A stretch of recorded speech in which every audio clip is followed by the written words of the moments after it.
Been spending about 2 hours or so working on setting up this scene. It's pretty simple set-wise, but I've been spending a while rigging all the lighting involved. So I got um, street street lamps wired up like so, and all this rigging I got to make sure that I don't tangle myself over it, and it goes into there.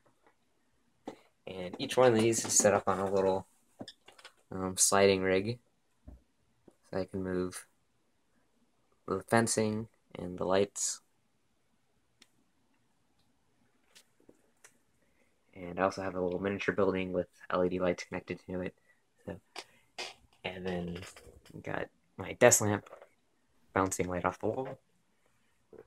And it sets up this shot, which I think looks pretty good.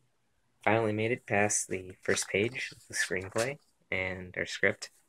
So finally going to film onto the second page, film that teeny little scene right there. So it's a pretty simple shot. Have it set up right now in Dragon Frame. And right now I'm just kind of checking the cinematography just to make sure everything's okay, checking my levels, making sure nothing's peaking, don't have any color peaks, which is good. I'm shooting on 24 frames per second, so this is my button I use to take one frame and two. I'll probably switch that because I've been ending up for all the camera motion using 24 frames per second anyway, so I've been taking one frame at a time for the most part. And then on my lens, I have these markers I'm going to use, so I'm going to start out at 24 and take a frame and move it to 28, and the focus slightly drifts. To readjust that when you zoom in, and then another one, then 35,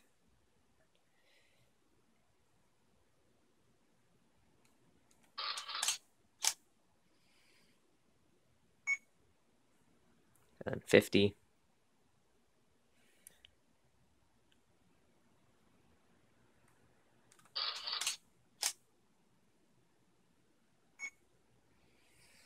and then lastly 70 millimeters, which is the close-up. Then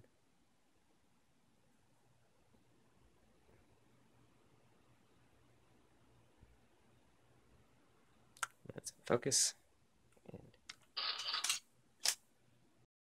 interesting enough, if you play it back at real time, at 24 frames per second, it kind of looks like a quick zoom in like Tarantino likes to use. Right, for this scene, I'm finally breaking out After Effects, which I try to avoid as much as possible. So I have this setup, and the original setup for this, the character is smiling, and I don't want that. I want the character to be sad, but there's no sad faces for young children. Lego, for some reason, doesn't like sad characters.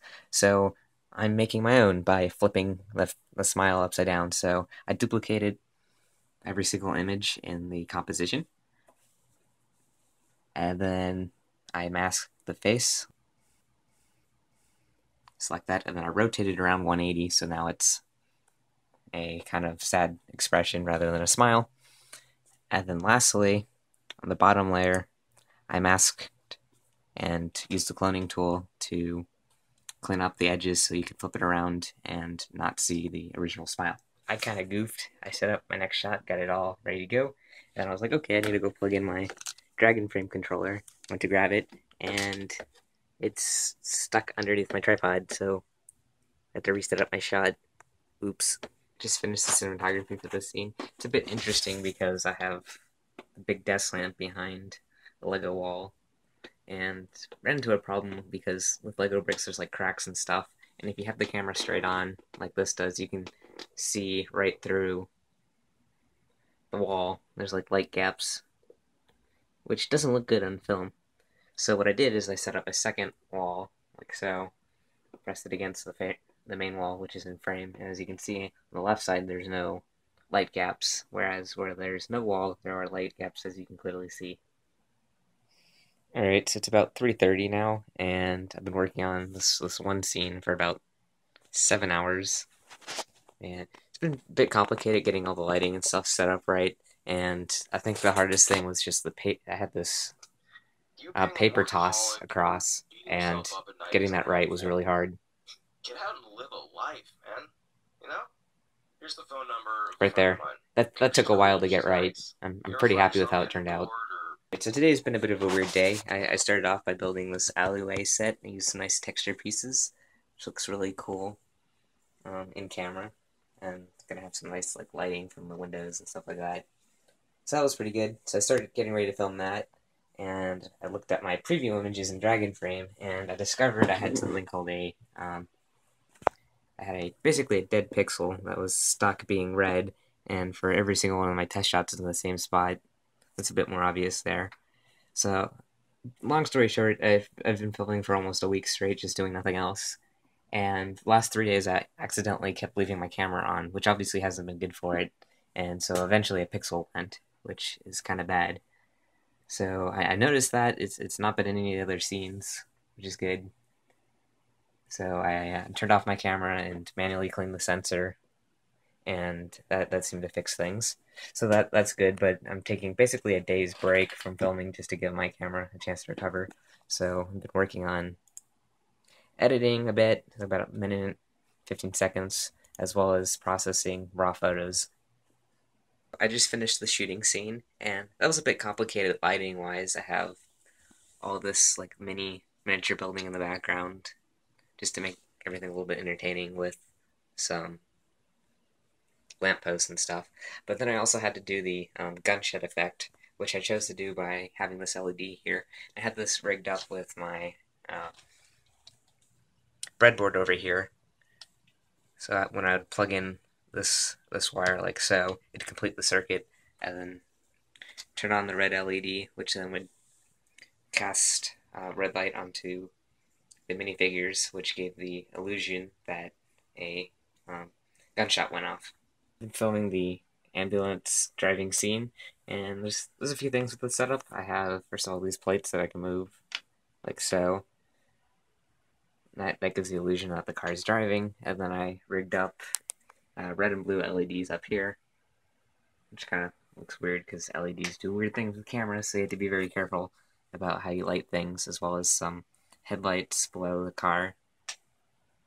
And then I have this rigged up on my breadboard so I can unplug one, turn off all the red ones, unplug another one, turn off all the blue, so I can alternate between the different colors. Here's my office set.